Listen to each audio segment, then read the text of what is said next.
with Chef Scott. This is our online cooking class. You can go onto my website, chefscottblair.com.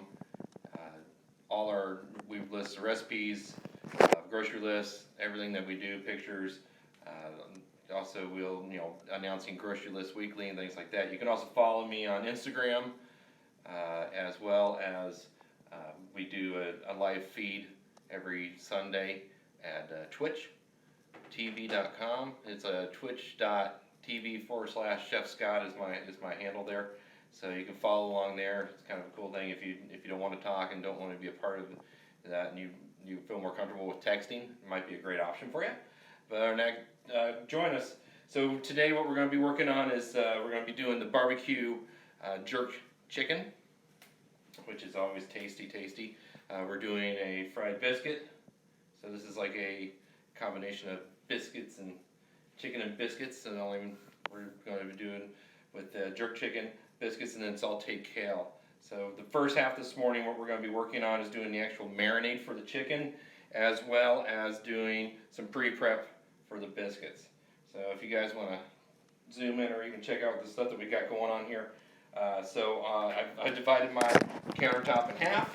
So this side over here to my right is everything that we're going to be using for the biscuits, and everything on this side is everything that we're going to use for doing the marinade for the chicken. So it's very easy marinade to do.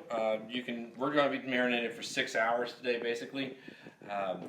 You can do this the day before, so you get a nice 24-hour marinade on it, which is always just brings out some more flavor, makes it pretty cool.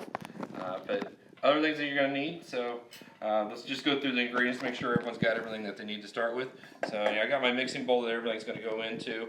Olive oil, white vinegar, just some nice cane sugar, nutmeg, cinnamon, allspice, dry thyme.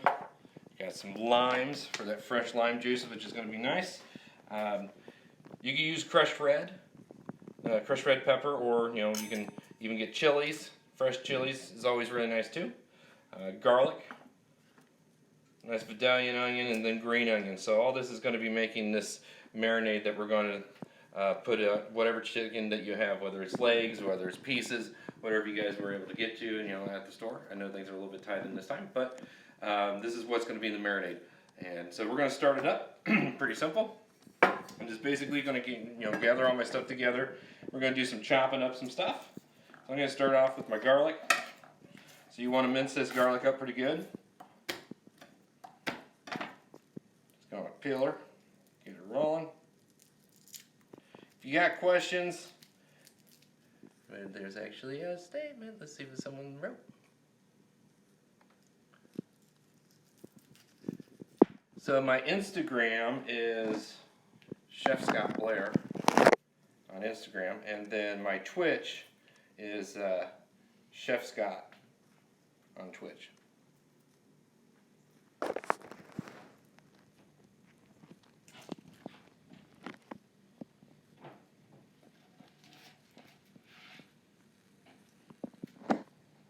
Alright, so I'm going to chop up the garlic. Quick little choppy.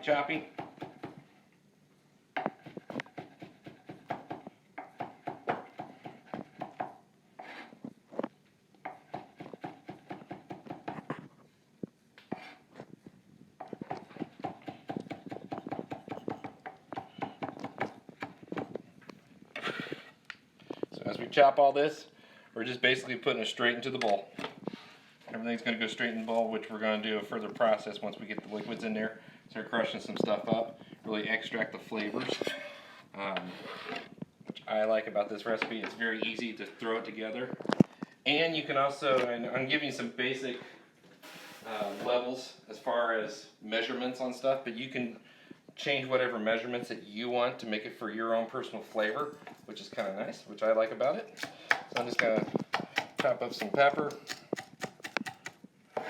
This is just going to get thrown in there as well. Just bring a little bit of heat, a little bit of fun going in. So we got our onion. So we're going to do a quick little fine dice on onion.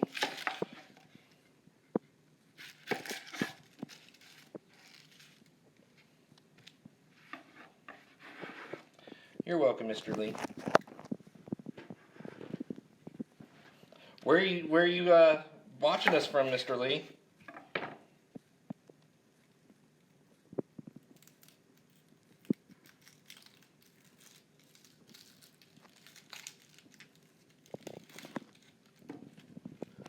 Mrs. Lee. Ah, Miss Lee. Maryland. Oh, welcome. We're Maryland too.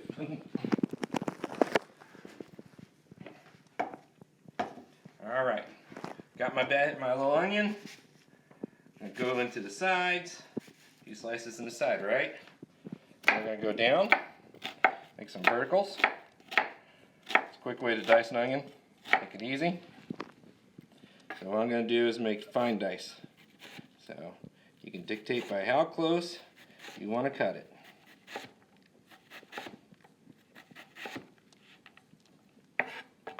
So got this nice little dice. Boom. Straight in there. Like I said before, we're just kind of cutting everything up, dicing everything up, and it's going straight into the actual mix. Alright, going to do some green onion. I like to trim off the dead pieces, just bring the fresh flavors.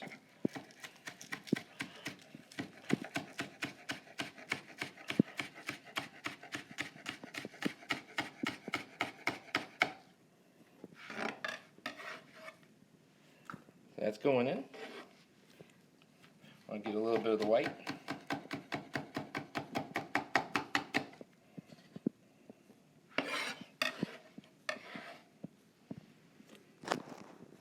Alright, so that's the biggest part of our chop.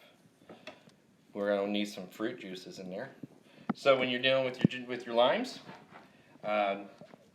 take your limes, put them on the board, and push down on them, and really soften them up. This is how you're going to get the juices extracted out. So they're nice and soft and squishy.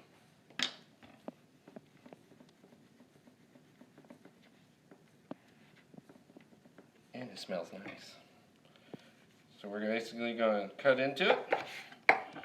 We're going to add some, I thought it was 3 limes, juice of 3 limes, which is pretty easy. And like I said, if you like the taste of lime, don't be afraid to add a little bit more. So all I'm going to do is just juice it straight in there. I'm just squeezing it in.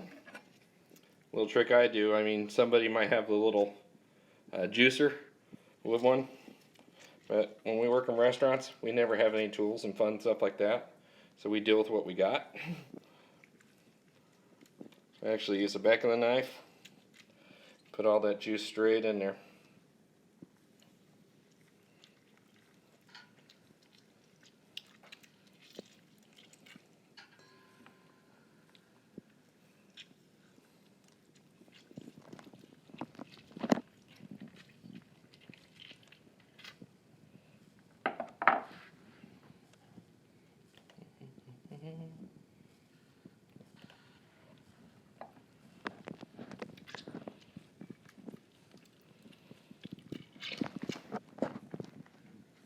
Last half, straight in there.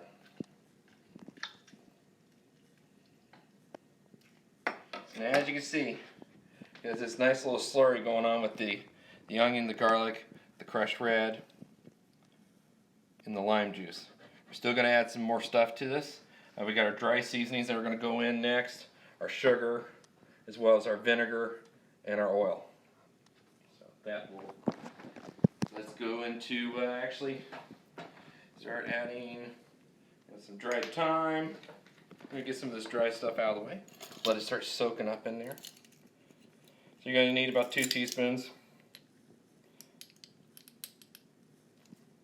That's about good.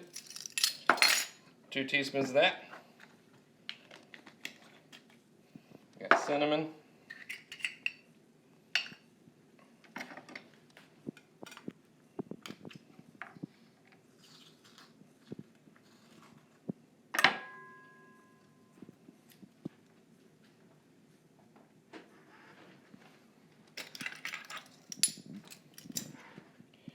2 teaspoons of cinnamon.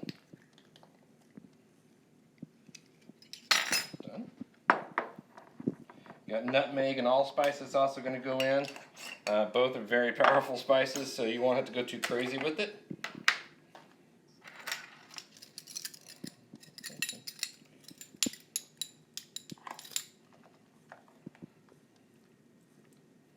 Let's get in the 2.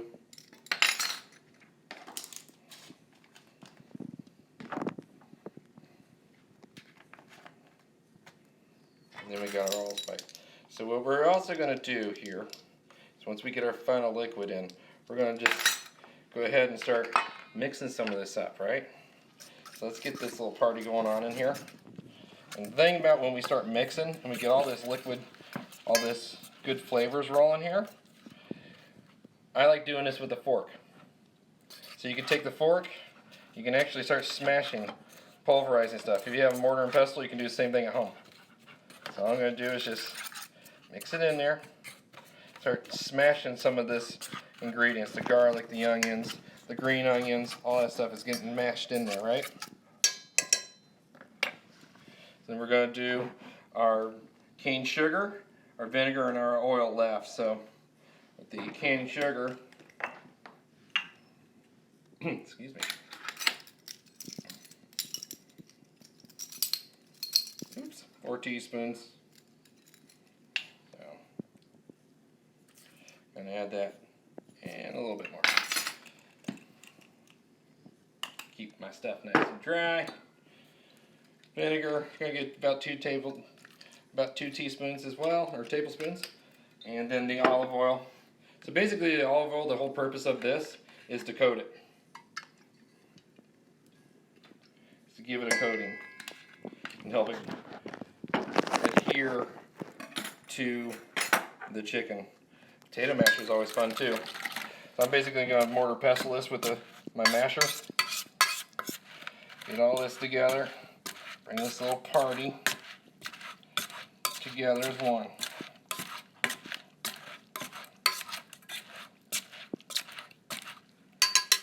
So now we got all that. So the only thing that we have left to do now is just add it to our chicken. So like I said, we're going to let this marinate for about 6 hours today. If you do this the day before, do it for like 24 hours, it's really going to get some even more flavor into that chicken. So what I'm going to do right now is grab my chicken out of the fridge. You can do it in the bag, which is always nice.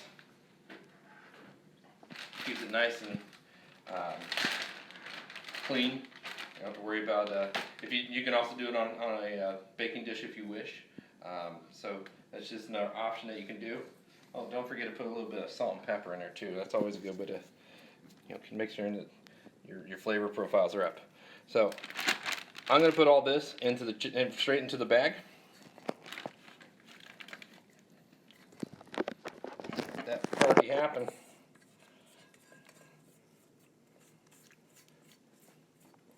Out we go. Boom, pretty simple. Gonna close up that bag. Then we're basically going to just toss it around in that bag. Make sure that chicken's all getting covered with the seasonings.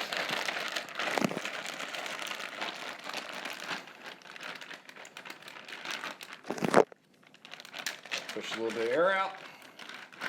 And if you want a little bit of extra citrus, what I do, I also throw some of those rinds in there. Just let all that kind of have this soiree of yumminess. Party going on.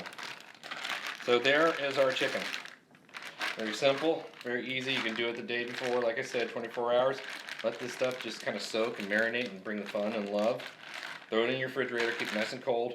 And then the next step that we'll have on this will be at 6 o'clock when we throw this on the grill itself. And that's how quick and easy this is. You can do this any time of the week. I mean, I know that, people are starting going back to work and things are getting busy. This is something you can do the day before and just grill it really quick the night of. So, quick, easy recipe. I'm going to put this in the reefer real quick. Alright. So that's how we do that. Now, we're going to go ahead and start up on the works, or the mix, if you will, for the biscuits. We won't fry them until later on tonight, but we can get the doughs going.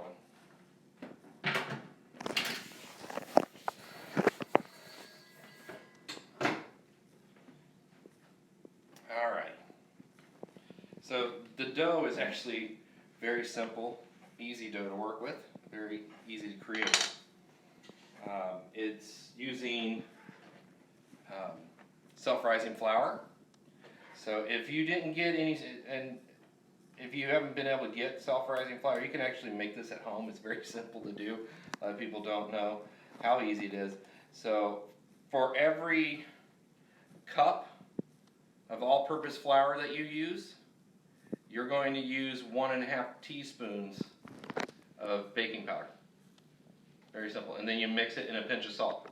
So our recipe called for 4 cups of flour, so we did 6 teaspoons, and then some pinch of flour, so which was 4 pinches of flour, just trying to get to the level that we want, right? All we're going to do after this is, and this is very simple and easy to use, and as far as creating. So you got your 4 cups of flour. We're going to do 2 teaspoons of sugar. Yep. So I'm going to dust it around in there. So we're going to do a 1/2 teaspoon, or a nice good pinch of salt, just to give it some flavor. I'm using kosher salt, but when I do it, when I do my kosher salt, I actually squeeze it really hard and pulverize it even more, turn it into a dust, and add it in. Once that's in there, I can mix it, make sure it's all getting mixed together. And then the last piece of the puzzle is the milk. So you're dealing with 1 1/4 cups of milk, which I already have some made up, like so. So I'm just going to start off really easy with this, which is basically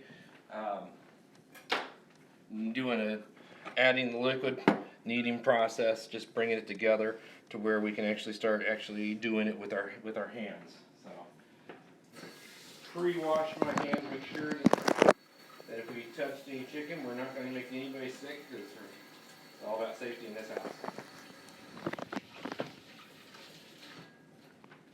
Alright, the hands are washed.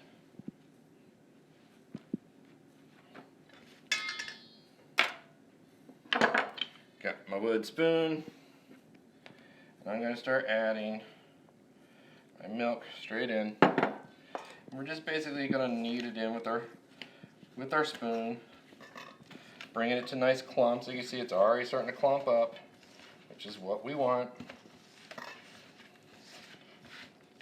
Once I get it to this point, I can actually start working it with my hands, right? Start bringing it together. So these are going to be very close to what you would call a drop biscuit.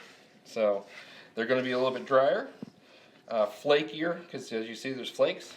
And all we'll have to do is once you knead this together, you're going to let a dough rest. Cover this with plastic, let the dough rest, and you always want to let dough rest once you played with it and kind of mess with it it puts it under a lot of stress, and you're just going to let that dough relax. And then we're going to roll it out with a rolling pin to the thickness that you want, and then we can cut them out. I got biscuit cutters that I can use. If you don't have biscuit cutters, if you have like a little metal bowl like this like I have, you can use that as a cutter. If not, if you have an empty tin can, you can use that as a cutter, like a soup can. Just wash it out and you'll be able to use that as a cutter as well. So all I'm going to do right now is just combine all these ingredients, just keep working it, making sure we're getting all the loose flour, make sure it's getting incorporated in there.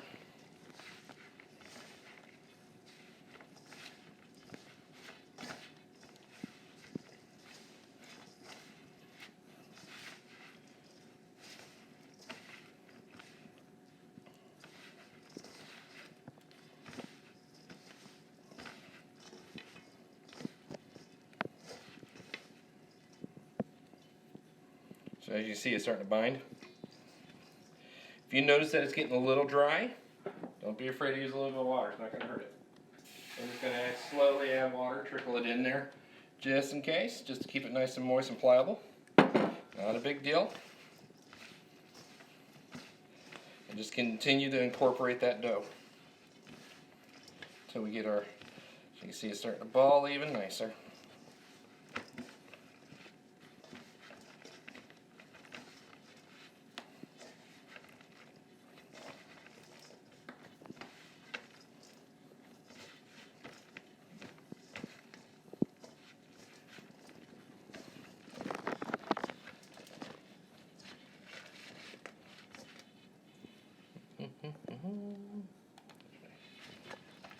Sure no one has any questions.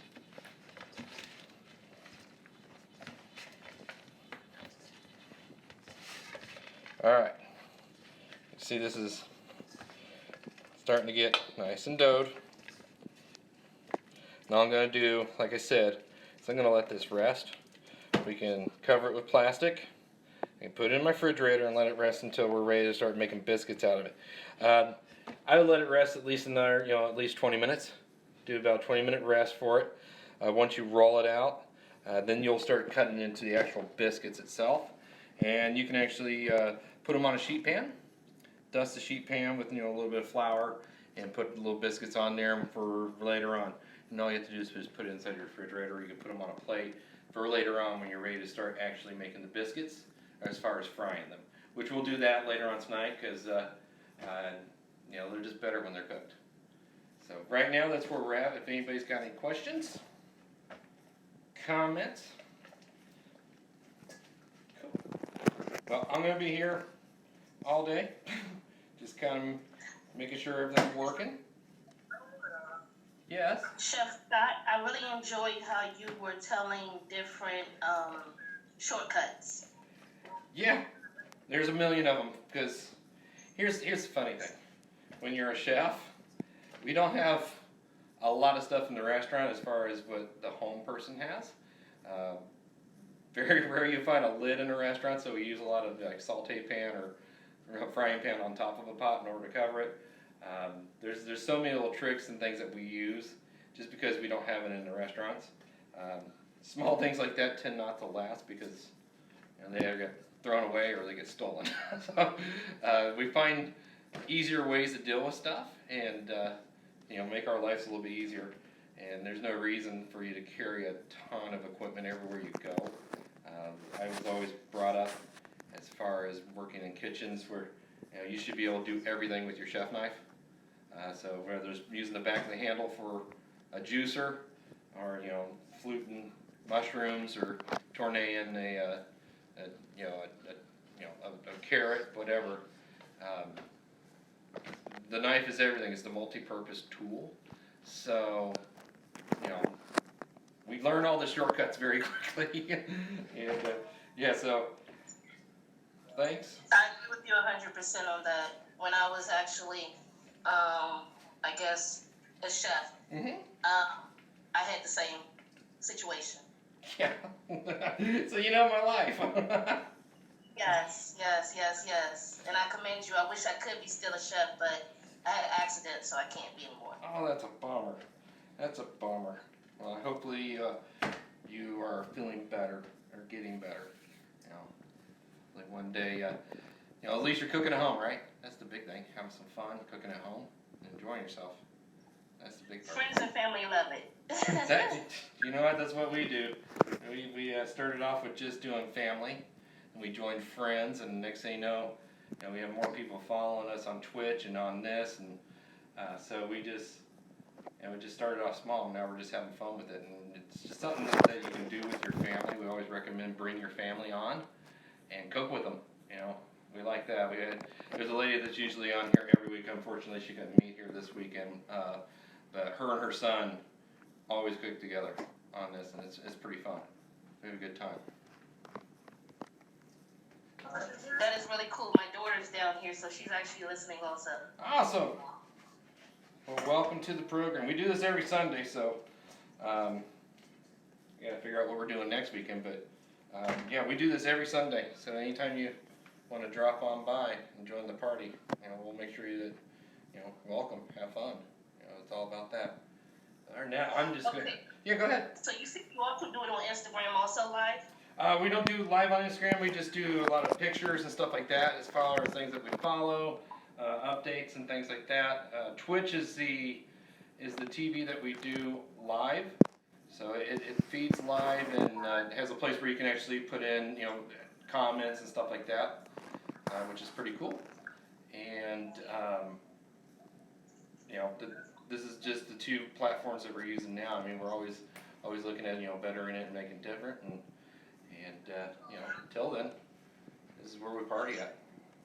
So the question is, next question I have for you is that I saw that on because I came to an Eventbrite. And I saw that you had given us the instructions and ingredients. Yes. Do you also do that on Twitch?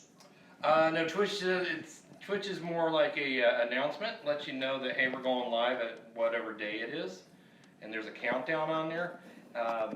The one time you will get the instructions is when you log in, and watch the feed, and I'll tell you exactly what we're doing that day, and we'll go through the list of ingredients that we're doing. But everything else goes back to like my website. You can go there. We have the list of ingredients there. Yeah, we also have the email direct to you, and then through my email for my site is scott@chefscottblair.com. So you can hit me up there as well to get if you're looking for ingredients or you're looking for a shortcut for something, or if you can't find something, we get in this time that we're in, not everyone can find certain ingredients, so we figure out okay what's the fake or something that you can put in place of it. So we definitely do that a lot too. Just because people are having a tough time getting ingredients at times. So we always look for that. But yeah, just refer back to those two sites as far as, ingredients, grocery list, and recipes. That's always going to be on the site. I'm always going to email you the recipe and shopping list.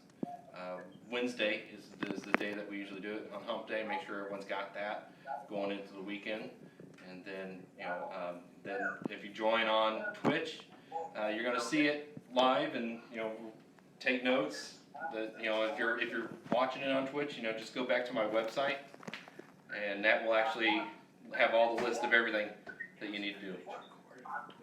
And Okay, well I definitely will friend you and everything, and I hope to be with you guys next Sunday. I actually am going to be in your 6 o'clock show also. Yeah, so later on this afternoon we're going to grill, but also if you got family or friends that want to see it later, Twitch records it. So you'll actually see a recording of this later on this afternoon. So okay, that's awesome. So if you want to follow through again in the future, it's going to be there for you as well. So, okay? Thank you so much. Awesome. Well, I'll see everyone back at 6 o'clock. All right? Thank you. Thank you.